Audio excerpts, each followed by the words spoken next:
नमस्कार। अंतर्राष्ट्रीय खबरों के हमारे इस खास कार्यक्रम में आपका स्वागत है। मैं हूं चंद्रशेखर जोशी। इस कार्यक्रम में हम आपको इस वक्त की बड़ी अंतर्राष्ट्रीय खबरें बताते हैं, साथ ही दो बड़ी खबरों पर अपने विशेषज्ञ मेहमान के साथ चर्चा भी करते हैं। आज हम नेतन्याहू ट्रंप मुलाकात, ट्रंप का गाजा प्लान और पीओके में अंतर्राष्ट्रीय आतंकियों की बैठक पर चर्चा करेंगे।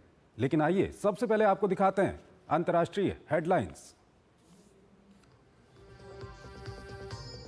गाजा को अमेरिकी नियंत्रण में लेने के ट्रंप के बयान पर अरब देशों में खलबली। ट्रंप के प्लान को किया खारिज। यूरोपीय देशों ने भी प्रस्ताव को बताया अस्वीकार्य।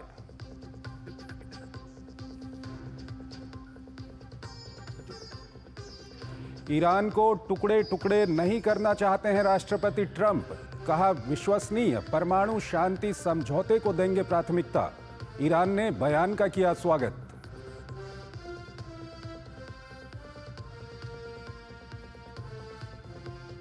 फिलीपींस में गहराया राजनीतिक संकट। उपराष्ट्रपति सारा दुतेर्ते के खिलाफ संसद के निचले सदन से महाभियोग पारित। अब सीनेट में जाएगा यह मामला।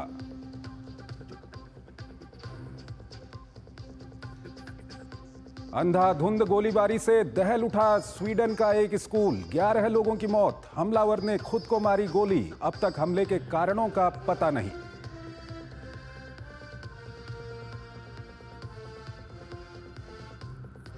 पैगंबर मोहम्मद के वंशज करीम आगा खान का पुर्तगाल में निधन। प्रधानमंत्री नरेंद्र मोदी ने निधन पर जताया शोक। भारत ने आगा खान को दूसरा सर्वोच्च नागरिक पुरस्कार से किया था सम्मानित।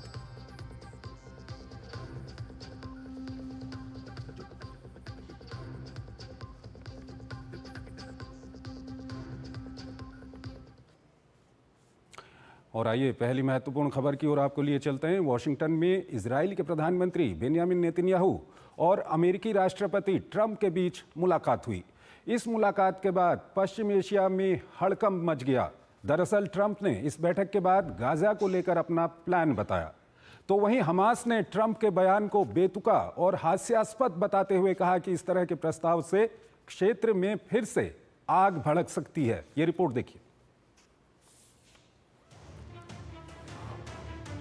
वैसे तो ट्रंप पहले ही इशारा दे रहे थे, लेकिन पिछले अनुभवों के आधार पर दुनिया इस पर कान धरने को तैयार नहीं थी।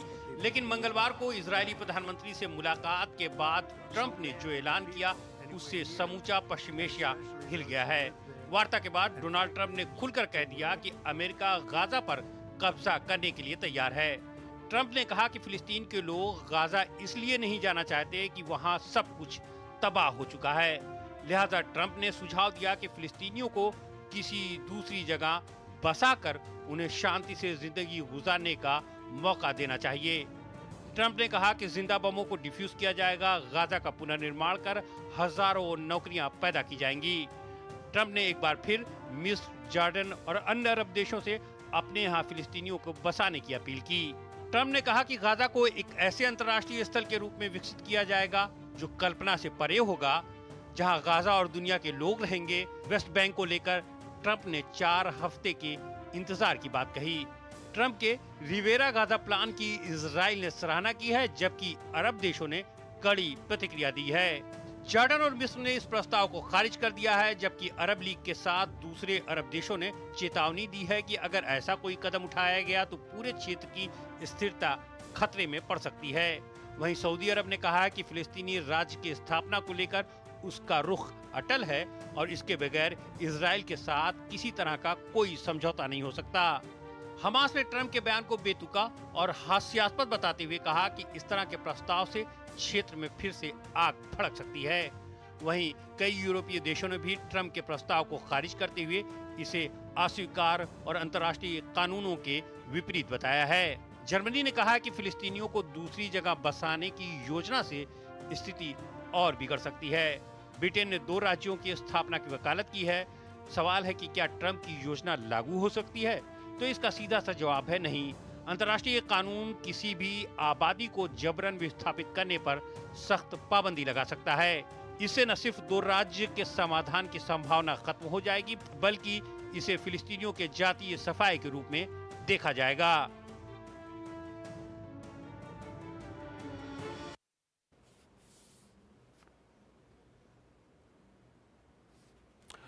और इस खबर पर बात करने के लिए हमारे साथ जुड़ रहे हैं निपुण आलमबायन, अंतर्राष्ट्रीय मामलों के विशेषज्ञ हैं। निपुण जी, बहुत बहुत स्वागत है आपका हमारे इस कार्यक्रम में। सबसे पहला सवाल यही है कि ट्रंप और नेतन्याहू की मुलाकात के बाद जो ये ट्रंप का प्लान निकल कर के आया है, क्या कुछ आपकी प्रतिक्रिया है इस पर?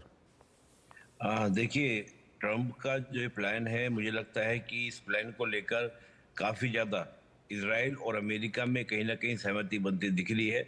वो बात अलग है कि यूरोपियन देश की हम बात करें या आपका ओआईसी कंट्रीज़ की बात करें, वो इस प्लान को लेकर मानते हुए नहीं दिख रहे हैं।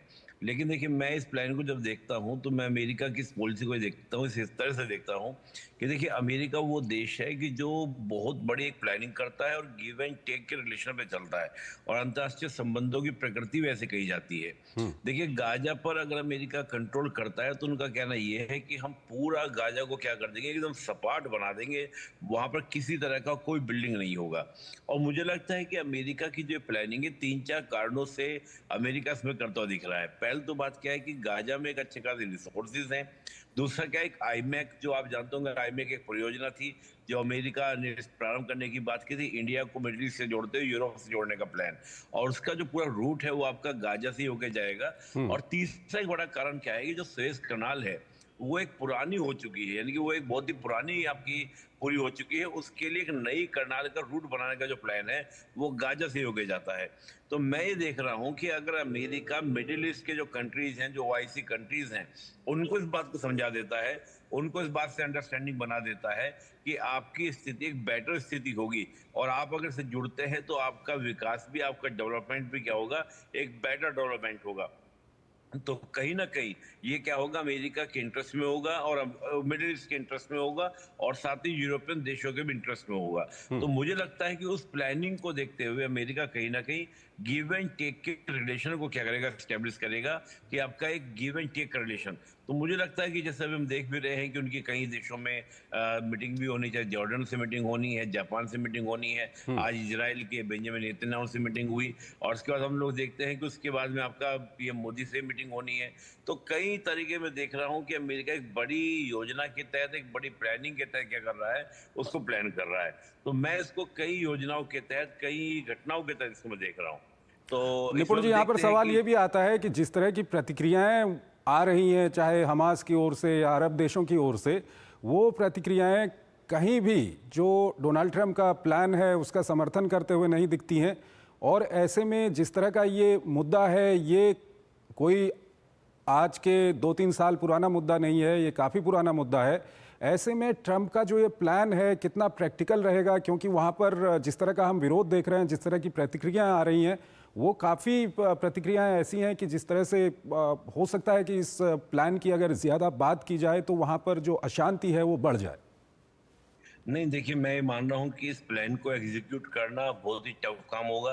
देखिए, करीबी आप देखिए, 2 से अगर हम गाजा की बात करते हैं तो करीब लाखों की तादाद में लोग हैं, 20 लाख के आसपास के लोगों को अगर आप सेटल करेंगे, चाहे वो इजिप्ट में लेके जाए, जॉर्डन में लेके जाए, तो ये आसान बात नहीं होगी। जॉर्डन और इजिप्ट इसके लिए रेडी होंगे या नहीं होंगे।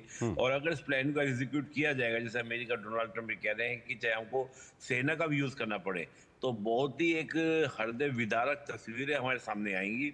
और मैं मानता हूं कि अगर ऐसा अमेरिका करता है तो मुझे लगता है कि फिर दुनिया में और देशों को मौका मिलेगा इस प्रकार के इस स्टेप लेने का, इस प्रकार के एक्शन लेने का। तो फिर कहाँ यूएन और फिर कहाँ पे आपके ह्यूमन राइट्स के जो मुद्दे होंगे बहुत सारे उभर कर आएंगे। तो मुझे लगता है कि पहले तो बात ओआईसी, लेकिन मुझे एक बात इंटरेस्टिंग चंद्रशेखर जी ये लगती है कि जब मैं अंतर्राष्ट्रीय संबंधों को देखता हूँ तो यहाँ पे गिव एंड टेक की बातें होती हैं। और आईमैक जो प्रोजेक्ट है वो एक ऐसा प्रोजेक्ट है जिसको लेकर मिडिल ईस्ट हो या यूरोप हो, वो सबके सब उत्साहित हैं। और मैं देख रहा हूँ कि एक इंफ्रास्ट्रक्चर को लेकर, यानी कि उसको जो रिस्ट्रक्चरिंग करना है गाजा का, इसमें एक हैवी इन्वेस्टमेंट और बड़ी बड़ी कंपनियां उसके लिए लगेंगी। तो उसमें भी मुझे लगता है कि सऊदी जैसे देश जो अपनी इकोनॉमी को दोबारा से रिबिल्ड कर रहे हैं, जो ऑयल एक्सपोर्ट बेस्ड इकोनॉमी से हटाकर अपने आप को मॉडरेट करके एक नई इकोनॉमी शिफ्ट करना चाह रहे हैं, तो उनको अमेरिका कहीं ना कहीं एक प्रलोभन दे सकता है कि आप अगर मेरे साथ जुड़ें तो मैं आपका जो फ्रूट क्राइसिस है उसको खत्म कर दूंगा। दूसरा, मैं जो तुम्हारे को एक फियर रहता है हमेशा किसका, ईरान का, मैं उस फियर को खत्म कर दूंगा। तो तमाम तरह के जो इस प्रकार के इश्यूज है, आप देखिए जितने भी कंट्रीज है सब मोनार्क हैं, और ये मोनार्क जो है अमेरिका की छत्र छाया में रहकर ही अपनी सल्तनत को क्या करते हैं, बचाते हैं। तो मैं इसको कई रीजन से देख रहा हूँ, तो कई कारणों से है कि अमेरिका इसको देख भी सकते हैं। और थोड़ा चंद्रशेखर जी आप चलिए, जो डोनाल्ड ट्रंप का पहला कार्यकाल था उसमें भी उन्होंने एक मिडिल ईस्ट पीस प्लान लेकर आए थे। हालांकि वो पीस प्लान ऐसा नहीं था, लेकिन उसमें भी आप देखेंगे कि इजराइल की बातों को, चाहे जेरूसलम को उनका कैपिटल डिक्लेयर करना, वो सब बातें वैसी थी जो इजराइल के हितों को, इंटरेस्ट को पूरा करने वाली थी। और मैं हमेशा एक बात जानता हूँ, एक प्रेसिडेंट थे अमेरिका के, रिचर्ड निक्सन का कहना यह था कि अमेरिका अगर किसी भी कंट्री को कुछ भी देता है या किसी की हेल्प करता है तो बदले में वो कुछ ना कुछ लेता है। तो अमेरिका की अगर पॉलिसी ये भी चलती है, तो अगर वो क्या कोई इजराइल के साथ में को कोऑपरेट करने की बात करता है कि हम गाजा में तुम्हें सपोर्ट करेंगे और गाजा को हम लोग पूरा अपने कंट्रोल में करेंगे, तो इसमें भी कहीं ना कहीं अमेरिका का इजराइल को लेकर भी इंटरेस्ट है, मिडिल ईस्ट के कंट्रीज को लेकर भी इंटरेस्ट है। लेकिन मुझे लगता है कि फिलिस्तीन का जो कोज पहले बहुत इंपॉर्टेंट रखता था मिडिल ईस्ट के कंट्रीज के लिए, लेकिन हमने देखा है कि जैसे इजराइल और गाजा के वॉर में केवल ईरान एक ऐसा देश था जो उस कोज को आगे लेके बढ़ा। बाकी कुछ आवाजें उठती रही दबी आवाज में, लेकिन उतनी मुखर आवाजें नहीं थी जितनी मुखर आवाज क्या थी, ईरान की थी। तो निपुण जी, इसके अलावा जिस तरह से जो ये बैठक होनी थी डोनाल्ड ट्रंप और बेंयामिन नेतन्याहू के बीच में जो बैठक हुई है, इससे पहले भी उन्होंने एक दो बयान दिए हैं। कल में उन्होंने ये बयान दिया, उन्होंने कहा कि मैं ये गारंटी नहीं दे सकता कि गाजा में कब तक शांति रहेगी। उनसे इजराइल को लेकर के पूछा गया तो उन्होंने अपनी पेन दिखाई और कहा कि ये जो पूरी पेन है ये मिडिल ईस्ट है और इसकी जो टिप है ये इजराइल है। तो वो दरअसल कहना क्या चाहते हैं? अगर आपको वहाँ पर लॉन्ग टर्म शांति की बात करनी है तो आपको कहीं ना कहीं सभी स्टेक होल्डर्स को कंसल्ट करना होगा, उनको टेबल पर लेना होगा। क्या कुछ वो कहना चाहते हैं? देखिए, अब जैसे हम चंद्रशेखर जी बात करते हैं टू नेशन थ्योरी की, जैसे हम देखेंगे अरब देश की हम बात करें, भारत की बात करें, भारत भी टू नेशन थ्योरी की बात करता है। लेकिन क्या टू नेशन थ्योरी आज प्रैक्टिकल है? देखो, उस टू नेशन थ्योरी में क्या होगा कि इजराइल को 1967 से पहले का जो पोजीशन थी फिलिस्तीन की, उस फिलिस्तीन की लोकेशन को आपको लौटाना पड़ेगा। क्या इजराइल इतने युद्ध करने के बाद, इतने वॉर करने के बाद इस जमीन को ऑक्युपाइड किया और वो वापस कर दे? पहली बार। और अगर गाजा को बिल्कुल हमास के कंट्रोल में छोड़ देता है, दोबारा से फिर फ्री कर देता है, तो हमास का दोबारा से फिर क्या होगा, वो अपने आप को रिस्ट्रक्चरिंग करेगा, अपने आप को क्या करेगा, रीऑर्गेनाइज करेगा। और रीऑर्गेनाइज करने के बाद इजराइल की जो चिंता थी, इजराइल ने जिस वजह से अटैक किया गाजा के ऊपर, वो तो झुका तो बना रहेगा। अमेरिका कहना यही है कि भाई अगर ये स्थिति को आपको खत्म करना है तो आपको गाजा को हमारे कंट्रोल में देना पड़ेगा, नहीं तो हमास को दोबारा छोड़ दिया, हमास फिर दोबारा से स्ट्रांग होगा। तो मुझे लगता है कि इजिप्ट हो, जॉर्डन हो, जितने भी कंट्रीज हैं, इनको अमेरिका इस बात को अंडरस्टैंडिंग करा लेगा, समझाने का प्रयास करेगा कि ये वॉर जो स्ट्रगल है फिलिस्तीन इजराइल का, ये हमेशा के लिए खत्म करते हैं और तुम्हें क्या चाहिए मैं तुम्हें ये देता हूं। और देखिए उन देशों को क्या चाहिए, उनको चाहिए फूड सिक्योरिटी।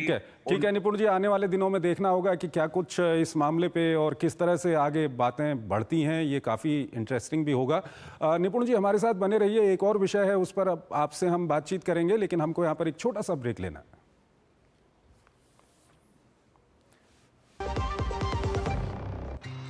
अरे क्या हुआ मुन्ना, तुझे अदरक और चटवाता हूँ। देखिए इसकी सांसें तेज चल रही है, घरेलू इलाज नहीं, तुरंत डॉक्टर के पास ले जाना होगा। तुम तो यूं ही घबरा जाती हो।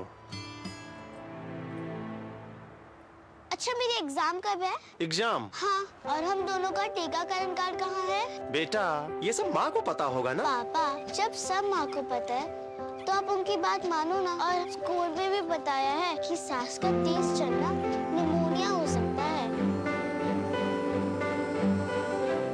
मान गए माँ की नजर को। चलो अस्पताल चलते हैं। इसे निमोनिया हुआ है। सही समय पर इसे यहाँ लाकर आपने बड़ी परेशानी होने से बचा लिया। अगर खांसी और जुकाम के साथ तेज सांस या पसली चलने लगे तो ये निमोनिया के लक्षण हैं। ऐसे में घरेलू इलाज नहीं, तुरंत अपने नजदीकी स्वास्थ्य केंद्र जाएं। सांस निमोनिया नहीं तो बचपन सही। खाने में तो स्वाद नहीं है। अरे किफायती लाल, सस्ते वाले दाल मसाले स्वाद हुआ बेकार। इधर कीमती लाल को देखो, खाना बना कमाल। MDH की हल्दी मिर्ची धनिया करे कमाल। रंग दे, ये खुशबू दे, ये तीखा, ये कम पड़े। क्या निराला MDH मसाला। जब धरती चीर कर निकलता है लोहे का पत्थर और मिलता है मोंगिया के जोश से, फिर तपता है, पिघलता है और बनता है फौलाद। अब होता है सरिया सारी खूबियों के साथ। मोंगिया स्टील, मजबूत देश का मजबूत सरिया। MDH की देगी मिर्च, देगी मिर्च का तड़का, अंग अंग फड़का। MDH की देगी मिर्च। स्वागत है आपका ब्रेक के बाद। पाकिस्तान आतंक को पालने और आश्रय देने से बाज नहीं आ रहा। इसका एक उदाहरण है POK में हमास के साथ साथ खतरनाक आतंकी संगठनों की एक बैठक। इस बैठक में कई दुर्दांत आतंकी शामिल हुए। सबसे गंभीर बात यह है कि इस बैठक में 7 अक्टूबर 2023 को हमास द्वारा इजराइल पर किए गए आतंकी हमले का समर्थन किया गया। देखिए हमारी यह एक्सक्लूसिव रिपोर्ट।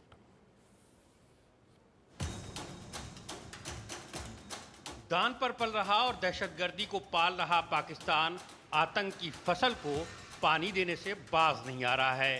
भारत के प्रहार ने पाकिस्तानी आतंक की रीढ़ की हड्डी पहले ही तोड़ दी है, फिर भी अपनी जहरीली फितरत से मजबूर पाकिस्तान आतंक का नया नेक्सस तैयार करने की साजिश रच रहा है। POK के रावलाकोट में बुधवार को आतंकियों का एक ऐसा ही जमावड़ा गाजा के नाम पर आयोजित किया गया। इसमें हमास का प्रतिनिधि नाजी जुहैर तो शामिल हुआ ही, साथ ही मसूद कश्मीरी, असगर खान कश्मीरी और तलहा अल सैफ जैसे दुर्दांत आतंकियों ने जिहाद के नाम पर जमकर जहर उगला। गौरतलब है कि गाजा के नाम पर बुलाई गई बैठक में 7 अक्टूबर 2023 को हमास द्वारा किए गए आतंकी हमले को जमकर ग्लैमराइज किया गया। सैकड़ों मासूमों की हत्या और कई सौ बेगुनाह शहरियों को बंधक बनाने वाली इस वारदात को तूफानुल अक्सा का नाम दिया गया। पाकिस्तानी सेना की सरपरस्ती में हुए आतंक के इस अधिवेशन ने एक बार फिर साबित कर दिया है कि आतंक को हथियार बनाने और निहत्थे नागरिकों के खून की होली खेले जाने को पाकिस्तान खुला समर्थन दे रहा है। जानकारों का मानना है कि अपनी आतंकप्रस्त नीति के तहत खतरनाक खेल खेल रहा पाकिस्तान पूरे दक्षिण एशिया को अस्थिरता की तरफ ढकेलने की साजिश में लगा है। इस क्षेत्र में हमास और उसके वैचारिक साथियों का पैर पसारना किसी खतरे की घंटी से कम नहीं है। चिंताजनक बात यह है कि पाकिस्तान इन्हें पनपने देने के लिए कोई कोर कसर नहीं छोड़ रहा है। और इस खबर पर बात करने के लिए निपुण आलम बायन हमारे साथ जुड़े हुए हैं, विदेशी मामलों के जानकार हैं, उनसे हम बातचीत करेंगे। निपुण जी, जो ये खबर है कि POK में हमास के प्रतिनिधि भी वहाँ पर शामिल थे, पाकिस्तान के जो आतंकी संगठन हैं उनके लोग भी वहाँ पर शामिल थे, एक बैठक वहाँ पर की गई। ये पाकिस्तान जो अंतर्राष्ट्रीय जगत को बोलता है कि हम खुद ही अपने यहाँ आतंकवाद को झेल रहे हैं, हम आतंकवाद से लड़ रहे हैं, ये किस तरह का उदाहरण है?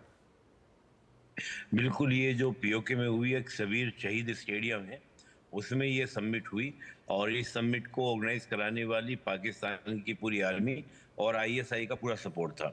और देखिए, ये समिट यहाँ तो पहले POK में तो अभी हुई है, इससे पहले भी हम देखें तो हमास की और जैश ए मोहम्मद की, जैसे मोहम्मद ऑर्गेनाइजेशन है, इसकी समिट जो है आपका लश्कर तैयबा की भी इनकी मीटिंग हो चुकी है कतर के दोहा के अंदर, पहले भी हो चुकी थी। हालांकि उस मीटिंग को इतना हमने चर्चा का विषय नहीं बनाया था, लेकिन अभी ये चर्चा का विषय बना। अब देखिए, बात है कि हमास को लेकर मैं थोड़ा सा इसके 2-3 एंगल आपको बताऊंगा। देखिए, एक तो चंद्रशेखर जी बात हम हमास की करें, हमास को भारत क्या बोलता है? भारत बोलता है मिलिटेंट ऑर्गेनाइजेशन, इसको हम हमास को एक टेररिस्ट ऑर्गेनाइजेशन नहीं बोलते। और जबकि हम देखें अमेरिका की बात करें, ऑस्ट्रेलिया की बात करें, न्यूजीलैंड की बात करें, यूरोप, जापान देशों की बात करें, वो सब इसको एक टेररिस्ट ऑर्गेनाइजेशन बोलते हैं। उसकी 2-3 वजह हैं कि एक तो फिलिस्तीन कोज को लेकर हमारा कोई ये रहा है कि हमने 2 नेशन थ्योरी को क्या किया है, एक्सेप्ट किया है, स्वीकार किया है। और हम ये भी मानते हैं कि हमास जो 2007 में गाजा में पावर में आया था, तो वो आफ्टर द इलेक्शन पावर में आया, तो ठीक उसके बाद उसने इलेक्शन नहीं होने दिया। दूसरा बड़ा बात क्या है कि हमास के जो रिलेशन है हाल के दिनों में जो आप देखेंगे रशिया से बहुत बढ़ चढ़कर हुए हैं और बहुत अच्छे से आपके रिलेशन क्या रशिया के साथ डेवलप हुए हैं। रशिया खुलकर जो है अब इसराइल के अगेंस्ट हो गया है और हमस को सपोर्ट करने लगा है। तो हम उसको कोर्स पर भी देखेंगे, अगर हम हमस को एक टेररिस्ट ऑर्गेनाइजेशन डिक्लेयर करते हैं तो हमारे लिए क्या होगा, रशिया के साथ रिलेशन बनाना, उसका मेंटेन करना कहीं ना कहीं एक दिक्कतें पैदा हो सकती हैं। दूसरा क्या है कि हमस ने कभी भी इंडिया को किसी भी तरीके से टारगेट नहीं किया। तो एक तो मैं हमस की एक स्थिति आपको बताना चाह रहा था कि हमस की कंडीशन भारत के साथ रिलेशन किस प्रकार के हैं। अब बात करें कि पाकिस्तान ये क्यों कर रहा है। देखिए, पाकिस्तान का हमेशा एक कोशिश रही है कि वो कश्मीर के मुद्दे को कहीं ना कहीं जिहाद से जोड़े और वो ये प्रयास करे कोशिश करने का कि जैसा गाजा में हुआ, जैसा गाजा में अत्याचार हुए या कहीं भी जो इस्लाम के ऊपर जो अत्याचार होता है, इस्लामिक लोगों पर जो अत्याचार होता है, उस अत्याचार को कश्मीर की आवाम से जोड़ने का कहीं ना कहीं प्रयास करता है कि कश्मीर के आवाम से जोड़े। आप याद करो जब 1989 में तालिबान ने, यानी कि उस समय तालिबान तो नहीं था, मुजाहिदीन थे अफगानिस्तान के अंदर, और मुजाहिदीनों ने रशिया को वहां से, यानी कि यूएसआर को वहां से निकाल दिया था। तो अब पाकिस्तान की पूरी कोशिश ये थी कि 1989 के बाद में उसने जो प्रॉक्सी वॉर स्टार्ट किया इंडिया के अगेंस्ट, तो उन मुजाहिदीनों को इंडिया के कश्मीर भेजने का प्रयास किया। और तभी आप देखें 90 में जो पूरा कश्मीर की वैली के अंदर जो हमने हिंसा का तांडव देखा, यानी कि जो कश्मीर की एक जो सूफियों कल्चर हुआ करती थी, सूफिज्म वहां पे देखने को मिलता था, वो इस्लामिक करने प्रयास किया। लाखों कश्मीरी हिंदुओं को घर छोड़ने के लिए मजबूर लेकिन किया। निपुण जी, जो कुछ वहां पर हुआ उसका जवाब तो खुद कश्मीर की आवाम ने दे दिया है। वहां पर अभी कुछ ही दिनों पहले वहां पर चुनाव हुए हैं, कश्मीर की अपनी चुनी हुई सरकार है और कश्मीर किस तरह से विकास के रास्ते पे, टूरिज्म के रास्ते पे आगे जा रहा है, ये सबको, पूरी दुनिया को दिख रहा है। कश्मीर को किस तरह से आगे बढ़ाना है, इसको लेकर के लगातार जो भारत की सरकार है वो सक्रिय रहती है। आज भी जो केंद्रीय गृह मंत्री हैं भारत के, अमित शाह, उन्होंने एक महत्वपूर्ण बैठक ली, कश्मीर में किस तरह से विकास करना है उसको लेकर के उन्होंने ये महत्वपूर्ण वहाँ पर बैठक ली। लेकिन इस सबके बीच सवाल ये आता है कि पाकिस्तान पीओके के अंदर अगर इस तरह की बैठक करता है, उसमें कई सारे आतंकी संगठनों के लोग शामिल होते हैं, तो पाकिस्तान जो अंतर्राष्ट्रीय जगत को कहता है कि हम खुद आतंकवाद को झेल रहे हैं, खुद आतंकवाद से परेशान हैं, ऐसे देश का क्या किया जाए जो एक तरफ कहता कुछ है और करता कुछ है। ठीक है जनसित, देखिए बड़ा सुंदर आपने प्रश्न किया। और देखिए इसकी बात किया है कि आप जो कश्मीर में जब 2019 में 5 अगस्त को कश्मीर का जो स्टेटस हमने चेंज किया, उसको एकदम भारत की अन्य भूमि की तरह बना दिया, तब से बेचैनी थी किसको, पाकिस्तान को भी और चीन को भी, कि भारत ने एक तरफा एक्शन लेकर और उस प्रकार से मामले को सुलझाया। तब से चीन और पाकिस्तान दोनों चाहते थे कि भारत के ऊपर प्रेशर क्रिएट किया जाए कश्मीर को लेकर। और देखिए चीन भी चाहता है और पाकिस्तान भी चाहता है कि भारत का जो पूरा वेस्ट बॉर्डर है ये अशांत रहे। और चीन ने उसी वजह से कि भारत के वेस्ट बॉर्डर पे तनाव थोड़ा सा कम, मतलब भारत को प्रेशर बढ़ाया जाए और साथ में ईस्ट पर भी प्रेशर बढ़ाया जाए बांग्लादेश के माध्यम से।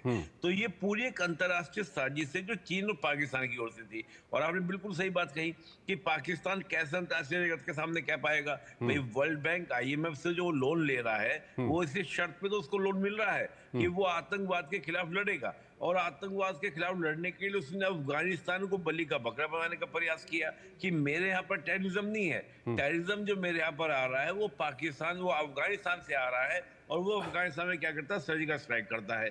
यहीं पर आप देखेंगे कि जो वकान कॉरिडोर है, और वकान कॉरिडोर वही है जो आपका सीपैक के नजदीक से होके जा रहा है और पीओके आपका सीपैक जा रहा है। तो सीपैक की जब हम बात करते हैं तो सीपैक की बात होते ही इसमें चीन का भी आपका ज्योग्राफिकल और स्ट्रेटेजिकल इंटरेस्ट आ जाता है। बिल्कुल निपुण जी, अंतिम सवाल आपके सामने रख रहा हूं। जब इस तरह की वहां पर बैठक हो रही है और पाक ऑक्यूपाइड कश्मीर जो है वो पाकिस्तान के द्वारा कब्जा किया हुआ कश्मीर है, वहां पर जब इस तरह की बैठक होती है तो भारत को कितना चिंतित होना चाहिए? देखिए चिंता की बात तो है चंद्रशेखर जी, लेकिन मैं ये मानता हूं कि देखिए हमस एक तो इतना ताकतवर नहीं है कि वो बहुत नुकसान पहुंचा सकता है। इजराइल ने उसको बहुत खत्म कर दिया, बहुत नुकसान पहुंचा दिया है, उसको रीबिल्ड होने में बहुत समय लग जाएगा, पहली बात। दूसरा, हम जैश ए मोहम्मद, लश्कर तैयबा की बात करें तो इंडियन फोर्सेस के द्वारा उनको भी बहुत नुकसान जो पहुंचा दिया गया है। कोशिश ये कर रहे हैं कि जो छोटे छोटे हमारे ग्रुप हो गए इन सबको मिलाकर एक शक्ति बनाई जाए और भारत के ऊपर अटैक किया जाए, हमले किए जाए। लेकिन मुझे लगता है कि उतना ज्यादा डर का विषय नहीं है, चिंता का विषय जरूर है, क्योंकि ये संगठन साथ आएंगे तो समस्या क्रिएट कर सकते हैं। लेकिन इस समय हमारी सिक्योरिटी एजेंसीज काफी मुस्तैद हैं। ठीक है निपुण जी, बहुत बहुत शुक्रिया आपका कि आप हमारे इस कार्यक्रम में जुड़े और इन दोनों महत्वपूर्ण विषयों पर आपने अपना विश्लेषण और काफ़ी महत्वपूर्ण जानकारियां हमारे दर्शकों के सामने रखी। और अब हम आपको आज की महत्वपूर्ण अंतर्राष्ट्रीय खबरें बताएंगे, लेकिन उससे पहले एक छोटा सा ब्रेक लेते हैं।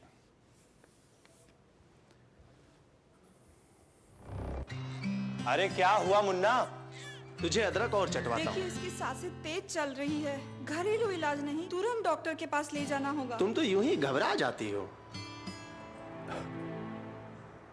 अच्छा मेरे एग्जाम कब है? एग्जाम? हाँ, और हम दोनों का टीकाकरण कार्ड कहाँ है? बेटा ये सब माँ को पता होगा ना। पापा, जब सब माँ को पता है तो आप उनकी बात मानो ना। और स्कूल में भी बताया है कि सांस का तेज चलना निमोनिया हो सकता है। मान गए माँ की नजर को। चलो अस्पताल चलते हैं। इसे निमोनिया हुआ है। सही समय पर इसे यहाँ लाकर आपने बड़ी परेशानी होने से बचा लिया। अगर खांसी और जुकाम के साथ तेज सांस या पसली चलने लगे तो ये निमोनिया के लक्षण हैं। ऐसे में घरेलू इलाज नहीं, तुरंत अपने नजदीकी स्वास्थ्य केंद्र जाएं। सांस निमोनिया नहीं तो बचपन सही। एक ऐसा तबका जो रिटायरमेंट के बारे में आज भी बिल्कुल नहीं सोचता, वो है औरतें। औरतें कमा के भी वल्नरेबल हैं। सो एनपीएस एक इक्वालिटी ला रहा है। हम सब एक बराबर प्लेटफॉर्म पे हैं। अपने बेहतर कल को सुनिश्चित करने के लिए एनपीएस जरूरी है। रिटायरमेंट प्लानिंग के लिए तेरा एसआईपी के बारे में क्या ख्याल है? रिटायरमेंट अभी तो पूरी लाइफ बाकी है यार। और तुझे नहीं लगता अगर रिटायरमेंट के बारे में अभी से नहीं सोचे तो आगे जाके प्रॉब्लम होगी? पर रिटायरमेंट के बारे में सोचना क्यों है इतना जरूरी? जब तक आप रिटायर हो जाएंगे महंगाई काफी ज्यादा बढ़ जाएगी और आपकी इनकम वो तो रुक ही जाएगी। इसीलिए आज ही म्यूचुअल फंड्स में एसआईपी शुरू कीजिए और हर महीने थोड़ा थोड़ा करके धन इकट्ठा कीजिए एक कंफर्टेबल रिटायर्ड लाइफ जीने के लिए। अधिक जानकारी के लिए अपने वित्तीय सलाहकार से परामर्श करें। LIC म्यूचुअल फंड द्वारा निवेशक शिक्षा की एक पहल। म्यूचुअल फंड निवेश बाजार जोखिम के अधीन है। योजना से संबंधित सभी दस्तावेजों को ध्यान से पढ़ें। गोल्डी मसाले के 100 ग्राम के स्पेशल पैक्स में फ्रेशनेस लॉक है। ऐसे गोल्डी मसाले जहां जाएं रिश्ते बनाएं। स्वागत है आपका। ब्रेक के बाद अंतर्राष्ट्रीय खबरों के इस कार्यक्रम को हम यहीं पर समाप्त करते हैं, लेकिन जाते जाते आपको छोड़ जाते हैं आज की कुछ और महत्वपूर्ण अंतर्राष्ट्रीय खबरों के साथ। आप इन खबरों को देखिए और हमारी पूरी टीम को इजाजत दीजिए। नमस्कार। रूस यूक्रेन युद्ध भीषण बना हुआ है। इस बीच अमेरिकी राष्ट्रपति डोनाल्ड ट्रंप का अमेरिकी मदद के बदले यूक्रेन से खनिज देने की मांग वाला बयान भी काफी सुर्खियों में है। वहीं यूक्रेनी राष्ट्रपति ज़ेलेंस्की की नाटो की सदस्यता नहीं मिलने तक पश्चिमी देशों से यूक्रेन को परमाणु हथियार देने और यूक्रेन में अपनी सेना तैनात करने की अपील को क्रेमलिन ने पागलपन बताया है। अमेरिकी डाक सेवा चीन और हांगकांग से पार्सल को अस्थायी रूप से निलंबित करने जा रही है। दरअसल राष्ट्रपति डोनाल्ड ट्रंप ने इस सप्ताह टेमू और शेन सहित खुदरा विक्रेताओं द्वारा अमेरिका में कम मूल्य के पैकेज शुल्क मुक्त भेजने के लिए इस्तेमाल किए जाने वाले व्यापार प्रावधान को समाप्त कर दिया था। दरअसल इस प्रावधान के तहत अमेरिकी दुकानदारों को $800 से नीचे की शिपमेंट के लिए टैरिफ का भुगतान नहीं करना होता है। फिलीपींस कांग्रेस के निचले सदन ने उपराष्ट्रपति सारा डुटेर्ते के खिलाफ महाभियोग की शिकायत का समर्थन किया। महाभियोग का यह विधेयक अब उच्च सदन में भेजा जाएगा, जहां 23 सीनेट कार्यवाही में जूरी सदस्यों के रूप में काम करेंगे, जिसके परिणाम स्वरूप डुटेर्ते को हटाया जा सकता है और उन्हें किसी भी पद के लिए आजीवन अयोग्य ठहराया जा सकता है। स्वीडन के ओरेब्रो शहर में एक स्कूल में हुई गोलीबारी की वारदात में 11 लोगों की मौत हो गई है। स्वीडिश पुलिस ने इसकी पुष्टि की है। हमलावर ने यहां 10 लोगों को गोली मार दी और खुद भी उसके बाद आत्महत्या कर ली। न्याय मंत्री स्टॉर्मर ने बताया कि ओरेब्रो में हिंसा की खबरें बेहद गंभीर हैं। सरकार पुलिस के साथ निरंतर संपर्क में है और घटनाक्रम पर नजर बनाए हुए है। ऑस्ट्रेलिया के उत्तर पूर्वी हिस्सों में बाढ़ के कारण जनजीवन अस्त व्यस्त हो गया है और पुलिस ने 2 लोगों की मौत की पुष्टि की है। इस बीच मौसम विभाग ने चेतावनी दी है कि इनघम, टाउन्सविल और आसपास के क्षेत्रों में अगले कुछ दिनों में भारी बारिश हो सकती है। जॉर्ज टाउन के निचले इलाकों में बाढ़ का पानी बढ़ने के कारण मंगलवार रात लोगों को घर खाली करने के आदेश दिए गए हैं। पैगंबर मोहम्मद के वंशज करीम आगा खान का पुर्तगाल में निधन हो गया है। पीएम नरेंद्र मोदी ने उनके निधन पर शोक जताया है। वे साल 1957 में महज 20 वर्ष की आयु में इमाम बने। आगा खान चतुर्थ को दुनिया के कई देशों द्वारा अपने सर्वोच्च सम्मान दिए गए।